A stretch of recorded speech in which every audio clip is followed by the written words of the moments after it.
যদা যদা হি ধর্মস্য গ্লানির্ভবতি ভারত অভ্যুত্থানম ধর্মস্য তদাত্মানাম সৃজাম্যহম পরিত্রাণায় সাধুনাম বিনাশানাজ্জদুষ্কৃতাম। ধর্ম সংস্থাপনার্থায় সম্ভব আমি যুগে যুগে। অর্থাৎ হে ভারতবংশী, যখনই ধর্মের গ্লানি হয়, অধর্মের অভ্যুত্থান ঘটে, তখনই সাধুদের পরিত্রাণ এবং দুষ্কৃতিকারীদের বিনাশ করে ধর্ম সংস্থাপন করার জন্য আমি আমার স্বীয় পরমাত্মাকে মায়া দ্বারা সৃজন করে যুগে যুগে অবতীর্ণ হই। বৈষ্ণব দর্শনে কোনো বিশেষ উদ্দেশ্য মর্তে অবতীর্ণ ভগবান বিষ্ণুর পরম সত্তাকে অবতার নামে অভিহিত করা হয়। তো সাধারণভাবে শঙ্খচক্র গদা পদ্মধারী ভগবান বিষ্ণুর 10টি অবতার আমাদের কাছে মৎস্য, কুর্ম, বরাহ, নৃসিংহ, বামন, পরশুরাম, রাম, কৃষ্ণ, বলরাম ও কল্কি নামেই পরিচিত। দক্ষিণ ভারতে বলরামকে 10 অবতারের তালিকাভুক্ত করা হলেও এই মত অনুসারে বুদ্ধের অবতারও স্বীকৃত নয়। তবে সবচেয়ে উল্লেখযোগ্য বিষয়টি অসংখ্য গ্রন্থেই কৃষ্ণকে অবতার তালিকায় বাইরে রাখা হয়েছে। একাধিক মধ্যযুগীয় ধর্ম সম্প্রদায়ে কৃষ্ণ স্বয়ং ভগবান নামেই পরিচিত। গৌড়ীয় বৈষ্ণব, বল্লভ সম্প্রদায় ও নিম্বার্ক সম্প্রদায়ের মতে তিনি সকল অবতারের উৎস। নিম্বার্ক মতে কৃষ্ণ আবার শুধু সকল অবতারের উৎসই নয়, তিনি স্বয়ং বিষ্ণুরও উৎস। কোনো কোনো তালিকা অনুসারে বলরাম তথা শ্রীকৃষ্ণের যে জ্যেষ্ঠ ভ্রাতা গৌতম বুদ্ধের স্থলে বিষ্ণুর নবম অবতার। ভাগবত পুরাণের মতে দাপর যুগে শীষনাগের অবতার রূপে বলরামের আবির্ভাব হয়েছিল। অধিকাংশ বৈষ্ণব সম্প্রদায়ের তিনি অবতার রূপেই পূজিত হন। এই সকল তালিকায় গৌতম বুদ্ধের নাম দেখা যায় না। যাই হোক, আজকের আলোচনায় আমরা জানতে চাই অবতার ও ভগবানের পার্থক্য।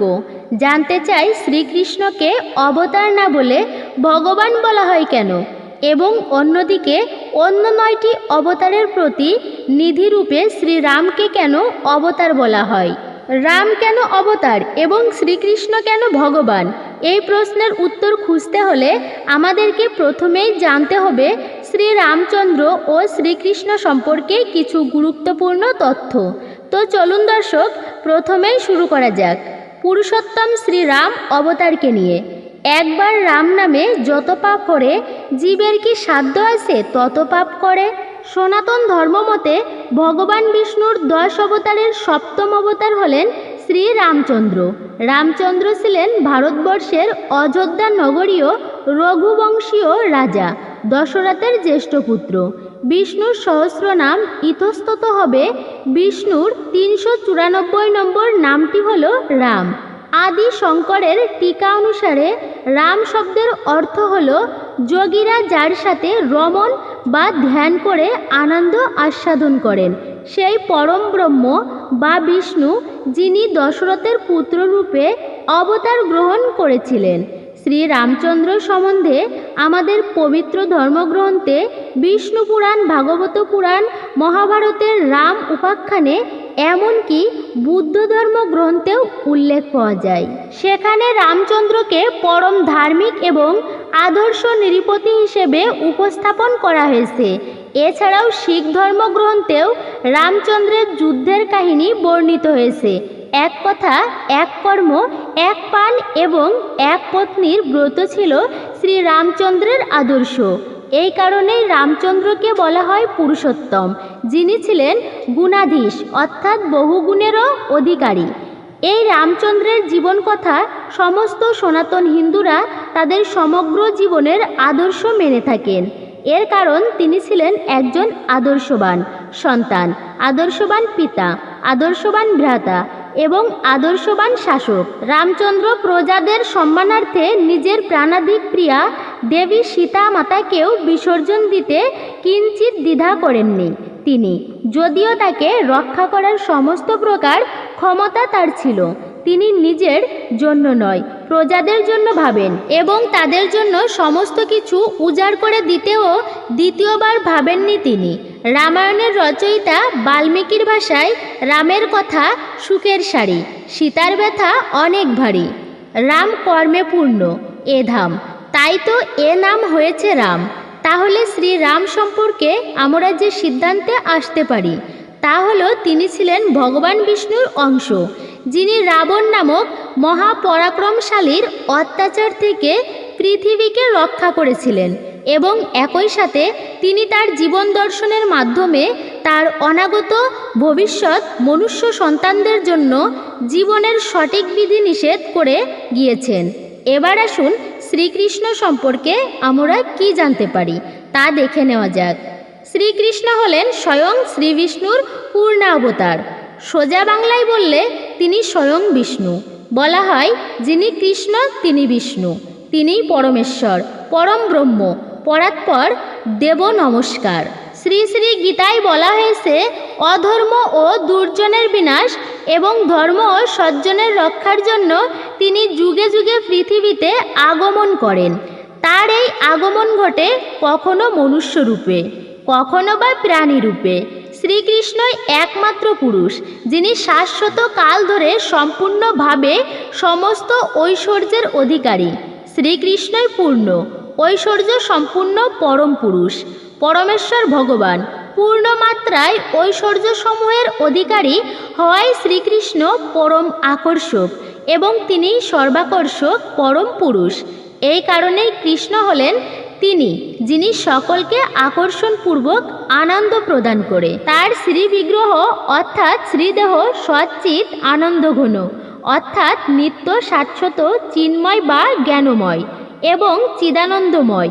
তার কোনো আদি নেই, কারণ তিনি অনাদির আদি, সব কিছুর উৎস। তিনি সর্বকারণের আদি কারণ, সকল অস্তিত্বের পরম উৎস এবং তিনি সমস্ত গুণ বৈশিষ্ট্যের উৎস।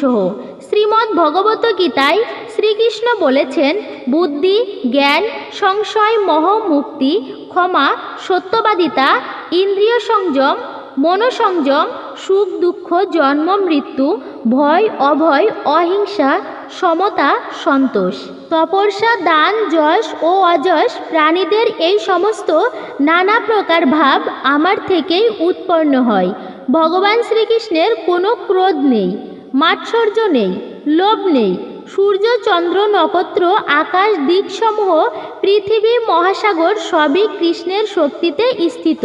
সুরগণ, অসুরগণ, গন্ধর্ব, যক্ষ, নাগ, রাক্ষস এবং অন্য সকল সচর ও অচর অর্থাৎ স্থবর জঙ্গম জীব সমাকুল তথা এই সমগ্র ব্রহ্মাণ্ড সম্পূর্ণভাবে শ্রীকৃষ্ণের নিয়ন্ত্রণাধীন।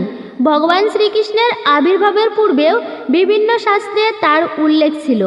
ঋগ্বেদ, ছান্দোগ্য উপনিষদ সহ বহু ধর্মগ্রন্থে দেবকীনন্দন শ্রীকৃষ্ণের উল্লেখ রয়েছে। শ্রীমদ্ ভগবত গীতায় বলা হয়েছে পরমেশ্বর ভগবান শ্রীকৃষ্ণই হচ্ছেন আদি পুরুষ, যার থেকে অন্য সকল অবতার প্রকাশিত হয়। শ্রী বিষ্ণুর সমস্ত অবতার রূপেই হচ্ছেন ভগবান বিষ্ণুর অংশ অথবা কলা অবতার, কিন্তু শ্রীকৃষ্ণ হচ্ছেন পরমেশ্বর ভগবান বিষ্ণু স্বয়ং। যখন নাস্তিকদের অত্যাচার বেড়ে যায় তখন আস্তিকদের রক্ষা করার জন্য ভগবান এই ধরাধামে অবতীর্ণ হন। এবার আসুন শ্রীরাম ও শ্রীকৃষ্ণের মধ্যে তুলনামূলক আলোচনায় অবতার ও ভগবানের পার্থক্য নিরূপণ করার চেষ্টা করা যাক।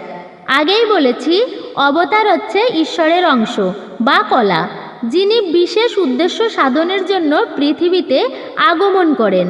অন্যদিকে ভগবান হচ্ছেন অনন্ত অসীম এক সত্তা, যার অংশ হিসেবে অবতারগণ পৃথিবীতে আসেন।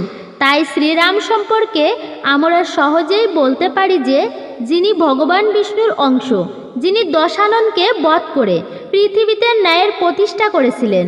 এবার আসুন শ্রীকৃষ্ণের বিশ্বরূপ দর্শনের ঘটনায়। মহাভারতের যুদ্ধের প্রাক্কালে শ্রীকৃষ্ণ অর্জুনকে তার বিশ্বরূপ দর্শন করিয়েছিলেন।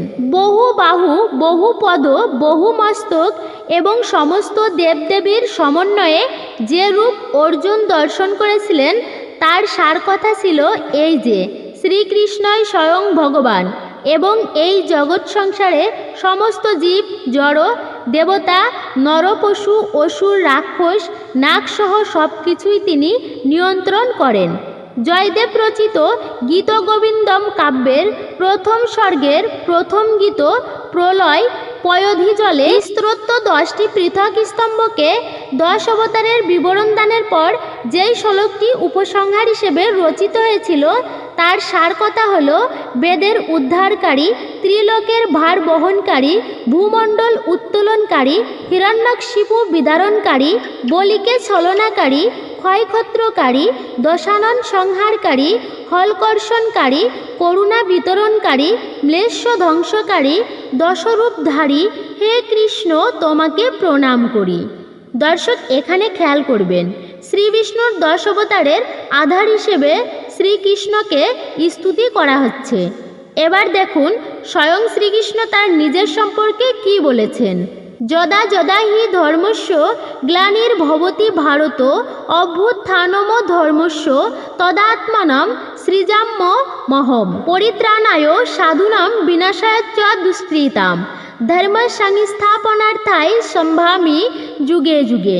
অর্থাৎ হে ভারতবাসী, যখনই ধর্মের গ্লানি হয়, অধর্মের অভ্যুত্থান ঘটে, তখনই সাধুদের পরিত্রাণ এবং দুষ্কৃতিকারীদের বিনাশ করে ধর্ম সংস্থাপন করার জন্য আমি আমার স্বীয় পরমাত্মাকে মায়া দ্বারা সৃজন করে যুগে যুগে অবতীর্ণ হই। তাহলে আমাদের কাছে আর সংশয় থাকে না যে তিনি কৃষ্ণ অথবা বিষ্ণু, যিনি তার পরমাত্মাকে মায়া দ্বারা সৃজন করে অবতার প্রেরণ করে থাকেন। পক্ষান্তরে শ্রীরামচন্দ্র তার দার্শনিক জীবনকে আমাদের জন্য শিক্ষার ভাণ্ডার হিসেবে রেখে গিয়েছেন বইকি, কিন্তু শ্রীকৃষ্ণ স্বয়ং মহাভারতের দার্শনিক শিক্ষার পাশাপাশি আমাদেরকে দান করে গেছেন তার মুখনিসৃত শ্রীমদ্ ভগবত গীতা, যা তাকে ঈশ্বর বা ভগবান প্রমাণ করার জন্য যথেষ্ট।